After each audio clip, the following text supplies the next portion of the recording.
সমগ্ৰ ভাৰতবৰ্ষতে আমাৰ ভগৱান বিৰছা মুণ্ডাৰ 150 বছৰীয়া জন্মজয়ন্তী চলি আছে। তাৰ উপলক্ষে আজি আমাৰ জনজাতীয় গৌৰৱ দিৱস উপলক্ষে আমাৰ 15 নৱেম্বৰ তাৰিখটি সমগ্ৰ ভাৰতবৰ্ষতে অনুষ্ঠিত কৰা হয়।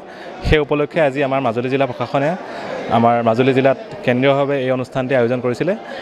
ভগৱান বিৰছা মুণ্ডাৰ যি ত্যাগ আৰু কষ্ট আছিল আমাৰ স্বাধীনতা সংগ্ৰামৰ সময়ত বা জনজাতীয় লোকসকলৰ পুনৰ উত্থানৰ কাৰণে তেওঁলোকৰ মাটি ভেটিৰ কাৰণে তেওঁলোকৰ যি কষ্ট কৰিছিলে তেওঁ সেই ত্যাগক স্বীকাৰ কৰি আজি আমি এই অনুষ্ঠানটো আয়োজন কৰিছিলোঁ।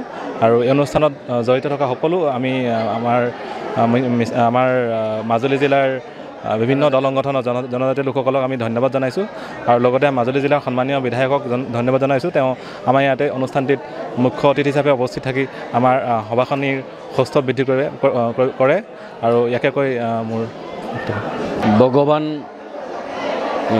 বিৰছা মুণ্ডাৰ 150 বছৰ জন্ম জয়ন্তী উপলক্ষে ইয়াত আয়োজন কৰিছিল আৰু তেখেতৰ ইয়াতে নহয় ভাৰতবৰ্ষত আজি এই অনুষ্ঠান আয়োজন কৰা হৈছে।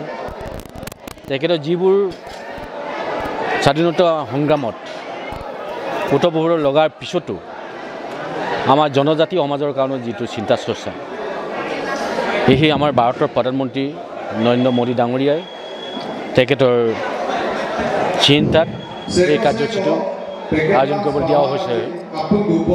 মই জনজাতি বিধায়ক হিচাপে মই নিজে গৌৰৱ অনুভৱ কৰোঁ, কাৰণ জনজাতি পিছপৰা জনজাতি সমাজৰ কাৰণে চিন্তা কৰি যিটো আমাৰ ভাৰতৰ প্ৰধানমন্ত্ৰী নৰেন্দ্ৰ মোদী ডাঙৰীয়াই এই বিৰছা মুণ্ডাৰ যিটো চিন্তাধাৰা এইটো সন্মান জনোৱাৰ কাৰণে তেখেতক মই কোটি কোটি প্ৰণাম জনাইছোঁ।